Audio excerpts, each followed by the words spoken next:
ভাবি আমাকে বলল, আনিস ভাই, তোমার ভাই তো কিছু পারে না। আমি অনেক অভাবে আছি। আমার মনে হয় তোমার ভাইয়ের কোনো কিছু নেই। আনিস ভাই, আমি অনেক পিপাসিত। আমি অনেক ক্ষুধার্ত। আমাকে কি তুমি একটু শান্তি করতে পারবে? এই বৃষ্টি ভেজা নির্জন রাতে এখানে কেউ নাই। আনিস ভাই, তুমি চাইলে আমাকে কিন্তু খুশি করতে পারো। আমি তোমার কাছ থেকে একটু সুখ পাওয়ার জন্য ব্যাকুল হয়ে আছি। ভাবি মুখ থেকে এরকম ধ্বনির কথা শুনে আমার ভিতরে থাকা শয়তানটা জেগে উঠতে শুরু করল। কিছুক্ষণ পর আমার ভিতরে থাকা শয়তানটা আমার অবলা ভাবির সাথে যা করল তা শুনলে বন্ধুরা তোমাদের মাথা ঘুরে যাবে। বন্ধুরা, গল্পটি অনেক অনেক ইন্টারেস্টিং। আশা করি তোমরা পুরো গল্পটা শুনবে, তাহলে তোমরা অনেক মজা পাবে। বন্ধুরা, তোমাদের নিকট আমার ছোট্ট একটি অনুরোধ, তোমরা দয়া করে আমার চ্যানেলটি সাবস্ক্রাইব করে আমাকে সাপোর্ট করবে। হ্যালো বন্ধুরা, আমার নাম আনিসুর রহমান, আনিস ছদ্মনাম। আমার বয়স 25। আজকে আপনাদের সাথে যে ঘটনাটা বলবো সেটা আমার সাথে কিছুদিন আগে ঘটে যাওয়া একটি সত্য ঘটনা। যার সাথে ঘটনাটি ঘটেছে তার নাম শাহানা। বয়স আনুমানিক 27 কি 28 হবে। সে দেখতে অনেক সুন্দরী, সুশ্রী। 27 কি 28 বছর বয়স হলে কি হবে, তার চেহারাটা দেখতে এখনও অনেক কিউট। সে ছিল পরমা সুন্দরী। তাকে যখন দেখতাম তখনই আমার মনের ভিতরে কেমন জানি শুরু হতো তাকে পাওয়ার আশায়। আমার মন সবসময় ব্যাকুল হয়ে থাকত, কিন্তু ভয়ে তাকে কিছু বলতে পারতাম না, কারণ সে নিজেই ছিল বাড়িওয়ালি। কোনো সমস্যা হলে তো আমাকে বাড়ি থেকে বের করে দেবে। তার জামাই ছিল বাকপ্রতিবন্ধী, অর্থাৎ বোবা। তার জামাইয়ের চেহারাটা ছিল চিকেন, একবারে লিকলিকে গাছের মতো। অর্থাৎ শাহানা ভাবি স্বামী হিসেবে যতটুকু প্রত্যাশা করেছিলেন, যতটুকু স্বপ্ন দেখেছিলেন, তার স্বামী তার ধারে কাছে নেই। তার মনে অনেক কষ্ট, কিন্তু সেই কষ্ট কাউকে কোনো দিন প্রকাশ করতে পারে নাই। শাহানা ভাবি না পারত তার সাথে মনের কষ্ট প্রকাশ করতে, না পারত মন খুলে কোনো কিছু বলতে, কারণ বোবা মানুষেরা সাধারণত কানে কম শোনে। শাহানা ভাবির কোনো কিছুর অভাব নাই। অভাব শুধু একটু ভালোবাসার, কারণ শাহান ভাবি যাকে বিয়ে করেছে সে ছিল একজন বাকপ্রতিবন্ধী। আর বিশেষ কিছু মুহূর্ত আছে সেখানেও সে ছিল একেবারে অমত। শাহানা ভাবি হয়তো পারিবারিক অবস্থা খুব একটা ভাল ছিল না, যে কারণেই টাকার লোভে পড়ে এমন একটা বাকপ্রতিবন্ধী মানে বোকা ছেলের কাছে তার বাবা মা তাকে বিয়ে দিয়েছে। তার স্বামী না, বস্তুত তার মনে ভাষা না বুঝতে তার মনের দুঃখ। শাহানা ভাবি মানসিকভাবে খুব পেশাতেই ছিলেন। আমি ছিলাম তখন তাদের বাসার ভাড়াটিয়া। শাহানা ভাবি এবং তার হাজব্যান্ড ছিল এই বাসার মালিক। যখন থেকে এই ভাষাতেই আমি ভাড়াটিয়া হিসেবে উঠলাম, তখন থেকেই শাহানা ভাবের প্রতি আমার একটা অন্যরকম ইমেজ কাজ করত। একদিন 2 দিন করে এভাবে 1 মাস কেটেই বাসায়।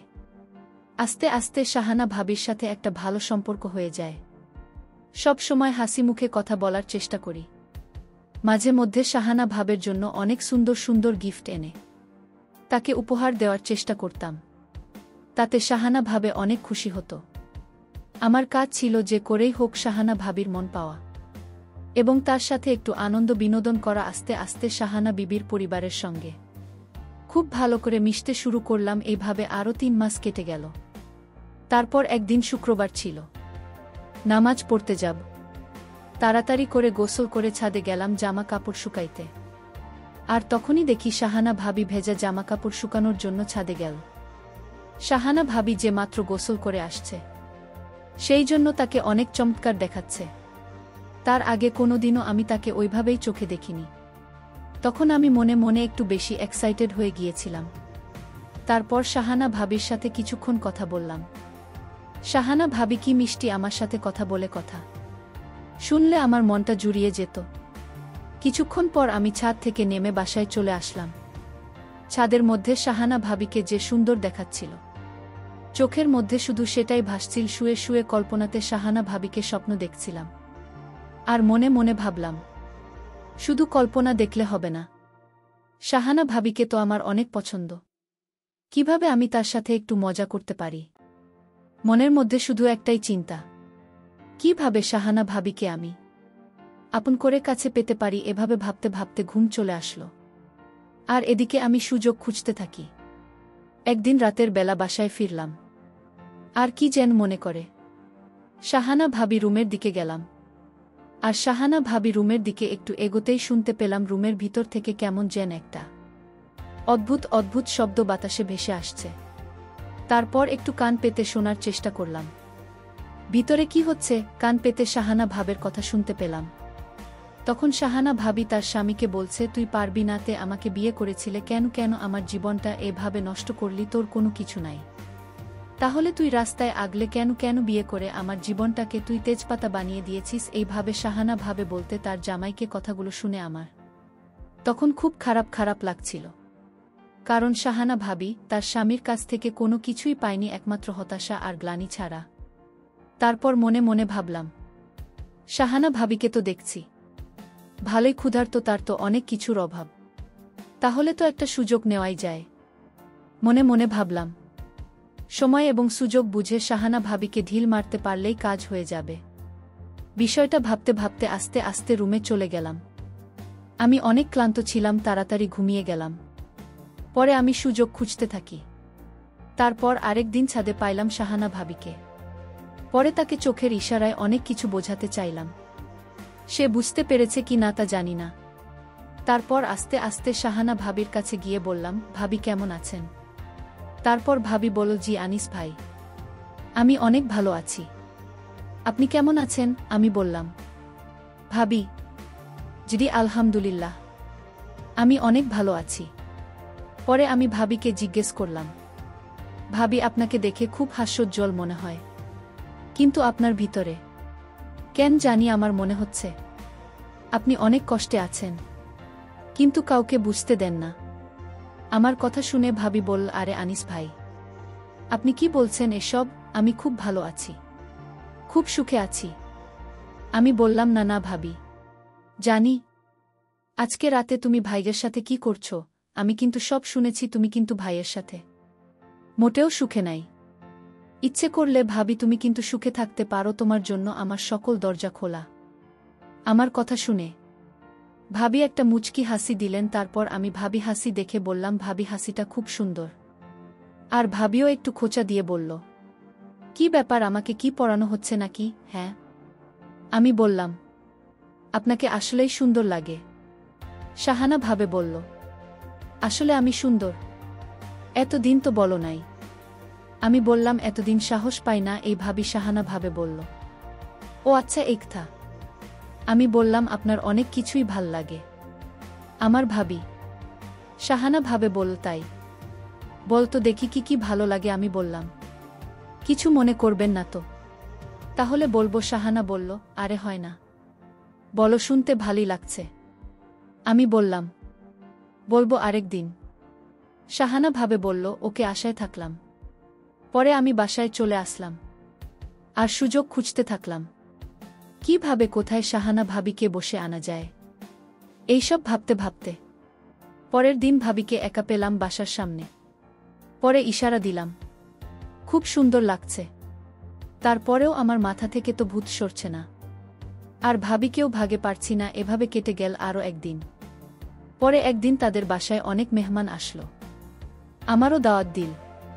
পরে দুপুরের সময়মত খাইতে গেলাম, গিয়ে দেখি বাসায় অনেক মানুষ। পরে দাঁড়িয়ে রইলাম, আর শাহানা ভাবি আমাকে দাঁড়িয়ে রয়েছি দেখতে পেয়ে বলল, আরে আনিস ভাই, এই দিকে এসো, বাড়িতে অনেক মেহমান, তাদেরকে খাওয়া দাওয়া করাতে একটু হেল্প করো। আমি বললাম, আসছি ভাবি। বলেই আমি ভিতরে গেলাম আর দেখলাম ভাবি খাবার বার্তা আছে।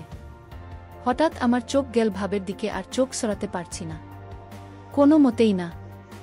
আমার চাহনি দেখে ভাবি একটা মুচকি হাসি দিল। এইভাবে আমি এদিন খাবার দাবার করে মেহমানদেরকে বিদায় দিয়ে চলে গেলাম বাসায়। পরের দিন ভাবি আমাকে ডাকল, আর তখন আমি লক্ষ্য করলাম ভাবির চোখের আগুনের মতো হয়ে আছে।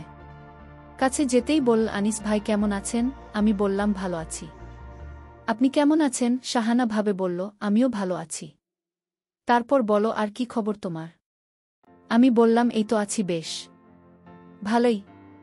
শাহানা ভাবে বলল, তোমাকে একটা কথা বলি, রাখবা? আমি বললাম, ভাবি বলেন। কি বলতে চান? শাহানা ভাবে বলল। আমার না কথা বলার মতো কেউ নাই। আর আপনি তো জানেনই আমার স্বামী কথা বলতে পারে না, মানে বাক প্রতিবন্ধী। তুমি আমার বন্ধু হবে। আমি তো মনে মনে ভীষণ খুশি হইলাম। খুশি হয়ে আমি বললাম, হে হতে পারে, কোনো সমস্যা নাই। তারপর থেকে আমি শাহানা ভাবির বন্ধু হয়ে গেলাম। প্রতিদিন তার সাথে আমার অনেক কথা হতো। আস্তে আস্তে আমরা এভাবে এগোতে এগোতে বন্ধুর চাইতেও আরও বেশি হয়ে গেলাম। একদিন শাহানা ভাবি আমাকে বলল, আনিস ভাই, আমার তো অনেক কিছুর অভাব। আপনার ভাই বাক প্রতিবন্ধী, সে তো কিছুই পারে না। আপনি যদি আমাকে একটু খুশি করতেন তাহলে আমার কাছে অনেক ভালো লাগতো। আমি বললাম, ভাবি, আপনি কি বলতে চাচ্ছেন? একটু ক্লিয়ার করে বলেন। তারপর ভাবি আমাকে বলল, ভাই আজকে রাত্রে আমাদের বাসায় আছেন, তাহলে সব বুঝতে পারবেন।